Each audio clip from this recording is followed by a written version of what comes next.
Identifiers in JavaScript. What is meant by identifier? An identifier is a name having few letters, numbers and special characters. Identifier is nothing but name అనమాట. Name వెయిట్కి ఇస్తాం అనమాట. మామూలుగా names వెయిట్కి ఇస్తాం, వేరియబుల్స్కి ఇస్తాం, function name ఇస్తాం, కాన్స్టెంట్కి some constant కూడా names ఉంటాయి. So అలా నేమ్స్ రాసేటప్పుడు స్పెసిఫిక్ రూల్స్ ఉంటాయి అనమాట. వేరియబుల్కి మనం నేమ్ తీసుకుంటాం కదా, variables nothing but address of memory location. So మనము ఒక వేరియబుల్ నేమ్ తీసుకునేటప్పుడు కానీ, ఆ ఫంక్షన్ నేమ్ తీసుకునేటప్పుడు కానీ, కాన్స్టెంట్ నేమ్ ఇచ్చేటప్పుడు కానీ కొన్ని రూల్స్ ఉంటాయి అన్నమాట. ఆ రూల్స్ ఏంటో చూద్దాం.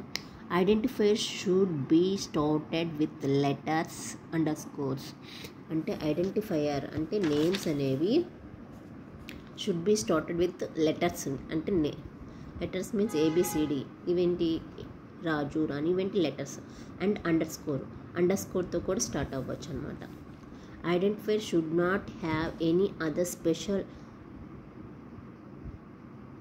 Symbols other than underscore and dollar sign. అంటే identifier should not have any other special symbols other than underscore and dollar sign.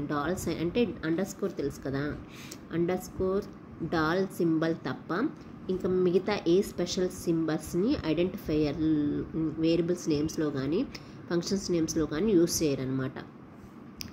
Identifiers names should not match with keywords అంటే ఏంటి? For, while, do, these are the all keywords అనమాట. అంటే మనం ఇచ్చే variables names కానీ functions names కానీ identifier means కీవర్డ్స్తో match అవ్వకూడదు అనమాట. Identifiers names are case sensitive. Java ఇక్కడ ఏంటి means case sensitive means A B C అనేది డిఫరెంట్ నేమ్, ఏబిసి అనేది వేరు. సో ఈ రెండు అంటే క్యాపిటల్ ఏ బి అనేది వేరు, స్మాల్ ఏ అనేది వేరు. సో రాజు అనేది ఒక నేమ్ అయితే రాజు అనేది వేరే నేమ్గా, అన్ని క్యాపిటల్స్ లెటర్స్ అనేది వేరే నేమ్గా ట్రీట్ చేస్తుంది అనమాట. అంటే కేస్ సెన్సిటివ్ అంట. Upper case letters, lower case letters వేరు అనమాట. ఇప్పుడు చూడండి, నేమ్ అనేది ఒక వర్డ్, ఒక వర్డ్ అవుతుంది. స్మాల్ ఎన్తో స్టార్ట్ అయింది ఒక నేమ్ అవుతుంది. మొత్తం క్యాపిటల్తో NAME అనేది ఒక నేమ్ అవుతుంది. సో కేస్ సెన్సిటివ్ అనమాట. డిఫరెంట్గా ఈ మూడింటిని కూడా డిఫరెంట్గా ట్రీట్ చేస్తుంది. Identified names are case sensitive. చూడండి, ఫస్ట్ అండర్ స్కోర్ నేమ్, ఇదేంటి valid variable name. Dollar first ఏంటి, ముందు ఏం రావాలి? ఎప్పుడైతే variable identify should start with letters or underscores అంతే, మిగతా ఏ స్పెషల్ సింబల్స్ ఉండకూడదు స్టార్టింగ్లో. సో ఇది ఇన్వాలిడ్ అవుతుంది. వైల్ అనేది ఏంటి? ఇన్వాలిడ్, ఎందుకంటే అది కీవర్డ్ అనమాట. నెక్స్ట్ ఫస్ట్ నెంబర్స్ వచ్చి లెటర్స్ వచ్చినాయి, ఇది వ్యాలిడ్ అవుతుందా? ఇన్వాలిడ్ అవుతుంది, ఎందుకంటే అండర్ స్కోర్ ఆర్ వేరియబుల్స్తోనే స్టార్ట్ అవ్వాలి. సో ఇన్వాలిడ్ అవుతుంది. అండర్ స్కోర్ ఏబిసి ఇది వ్యాలిడ్ అవుతుంది అనమాట. లాస్ట్ డాష్ అంటే ఇక్కడ ఏంటిది అండర్ స్కోర్ కాదు, ఇదేంటి మైనస్ సింబల్గా ట్రీట్ చేస్తుంది. సో ఇది ఇన్వాలిడ్ అవుతుంది, అండర్ స్కోరే ఇవ్వాలన్నమాట.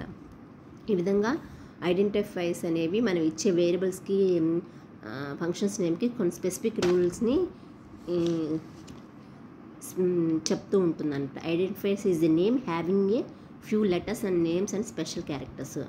ఐడెంటిఫైర్ అనేది నథింగ్ బట్ నేమ్ అనమాట. కొన్ని లెటర్స్, స్పెషల్ సింబల్స్, క్యారెక్టర్స్ని స్పెసిఫై చేస్తుంది అండ్ స్పెసిఫిక్ రూల్స్ని చెప్తుంది అనమాట. మనం ఇచ్చే వేరియబుల్ నేమ్ వ్యాలిడా అని చెప్పడానికి కొన్ని రూల్స్ ఉంటాయి అన్నమాట.